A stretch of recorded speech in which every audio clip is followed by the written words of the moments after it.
Presentation in English. কিভাবে ইংরেজিতে নিজের পরিচয় দিবেন আজকের ভিডিও চলুন তাহলে জানা যাক। আপনি যখন কোথায় কিংবা কোনো স্টেজে গিয়ে আপনার পরিচয় দিবেন তখন তাহলে আপনি এভাবে বলতে পারেন যে আসসালামু আলাইকুম and good morning all of us. আপনি গুড মর্নিংয়ের জায়গায় হয়তো আপনি গুড ইভিনিংও বলতে পারেন, গুড আফটারনুনও বলতে পারেন। অর্থাৎ আপনি যে সময়ে আপনার বক্তব্যটা দিবেন সেই সময়টার কথা উল্লেখ করবেন। Good morning, good evening, good afternoon. I would like to introduce myself in front of you. অথবা আপনি বাবা বলতে পারেন today I would like to talk about myself. এখন আপনি বলতে পারেন দিস ইজ মইনুল ইসলাম হৃদয়। আমি আমার নামটা উল্লেখ করলাম। আপনারা এবার বলতে পারেন দিস ইজ বলতে পারেন, অথবা মাই নেমস, অথবা মাই নেম ইজ, যে কোনো একটা বলতে পারেন। অথবা আপনি এভাবেও বলতে পারেন here I go, this is Moinul Islam Hridoy. Here I go, my names Moinul Islam Hridoy. এখন আপনি কোথায় থাকেন এটা বলুন। I am from Chittagong but I live at Mirpur in Dhaka. অর্থাৎ আমি চট্টগ্রামের হলেও থাকি ঢাকা মিরপুরে। একটা কথা মনে রাখবেন সবসময়, বড় জায়গার ক্ষেত্রে, বড় স্থানের ক্ষেত্রে হচ্ছে ইন হবে, আর ছোট জায়গার ক্ষেত্রে হবে এট হবে। যেমন I am from Chittagong but I live at Mirpur in Dhaka. আপনি যদি আরো স্মার্টলি বলতে চান তাহলে আপনি এভাবে বলতে পারেন যে actually I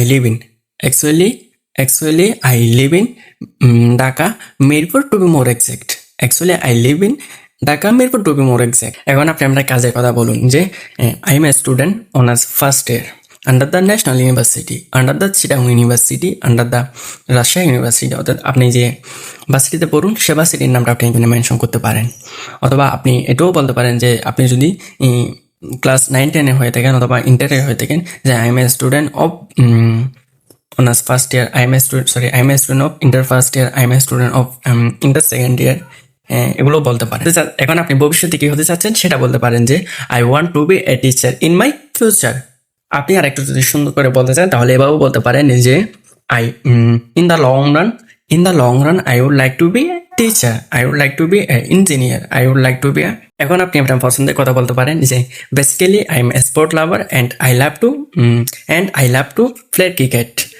basically I am a sport lover and I love to cricket lover. অর্থাৎ আপনি যেটা পছন্দ করেন, আপনি যেটা খেলতে ভালোবাসেন, যেটা দেখতে পছন্দ করেন সেটা বলতে পারেন। এখন আপনি আপনার অবসর সময় কিভাবে কাটান সেটাও বলতে পারেন যে I like to read motivational book in my free time. এখন আপনি কিভাবে শেষ করবেন, এভাবে বলুন যে that's all about me, thank you so much, thank you very much. অথবা এটাও বলতে পারেন thanks to everyone for being with us. আল্লাহ হাফিজ।